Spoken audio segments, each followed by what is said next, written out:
안녕하세요. 리변의 리걸 인사이트입니다. 오늘은 많은 분들이 고통을 겪고 계신 인테리어 사기의 유형과 법원의 판단 기준들에 대해서 알아보고자 합니다. 새 사무실, 새 영업장의 좋은 꿈들이 악몽으로 변하지 않도록 꼭 알아두셔야 할 내용이라고 할 수 있겠습니다. 자영업을 할 때 인테리어 공사는 필수라고 할 수 있겠는데요. 이런 인테리어 공사에 대해서 사기의 유형을 크게 세 가지로 분류를 해보고자 합니다.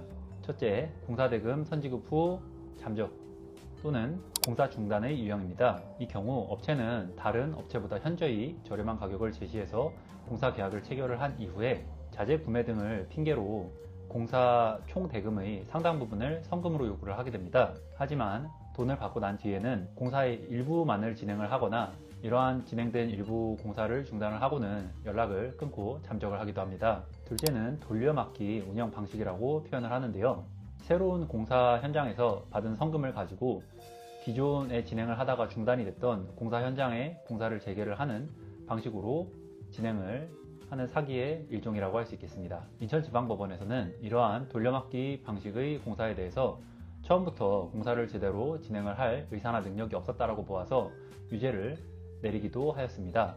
셋째, 하도급 업체에 대한 대금 미지급입니다. 대구지방법원 판결에서는 하도급 업체들에게 공사를 먼저 해주면 나중에 대금을 지급을 해주겠다라고 일을 시켜놓고 공사를 제대로 지급을 하지 않았던 업체에 대해서 이 업체의 재정상황 등을 보았을 때 그 기망의 고의를 인정을 하여서 사기죄의 유죄를 인정을 한 사례가 있습니다. 중요한 점은 모든 공사 분쟁이 사기죄에 해당을 한다라고 보기는 어렵다는 점입니다.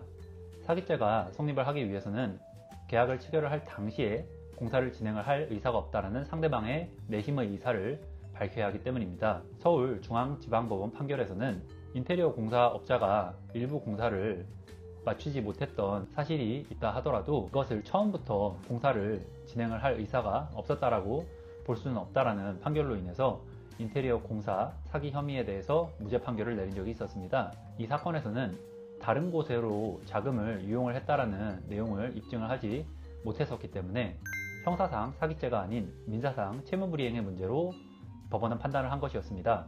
법원은 인테리어 공사의 사기죄 여부를 판단을 할 때 아래와 같은 항목들을 고려를 한다라고 말씀을 드릴 수 있겠는데요. 첫째, 계약 당시 업체의 재정 상황, 이미 과도한 채무로 신용불량 상태였는지 등을 체크를 합니다.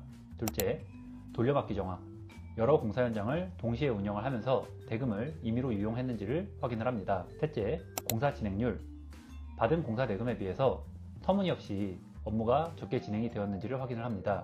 대금의 사용처, 공사 대금을 해당 공사가 아닌 다른 용도로 사용을 했는지를 확인을 합니다. 다섯 번째, 동종수법의 반복, 이런 비슷한 방식으로 여러 피해자를 상대로 범행을 반복했는지를 확인합니다. 인테리어 공사는 큰 돈이 오고 가는 중요한 계약이라고 할 수 있겠습니다. 단순히 가격이 저렴하다는 이유만으로 저렴한 업체를 섣불리 계약하지 마시고 계약 시 업체의 등록 여부 및 기존에 진행해왔던 업무 내역을 확인해 보시는 게 유효한 사전 예방 방안이라고도 말씀드릴 수 있겠습니다. 이런 부분에서 제가 추천을 드리는 내용은 공정별로 그 공사의 진행 내역을 확인을 할 수 있는 작업일보 등을 작성을 하시는 것을 추천을 드리고 또한 모든 합의 내용은 서면으로 남기시는 것을 강력히 추천드립니다.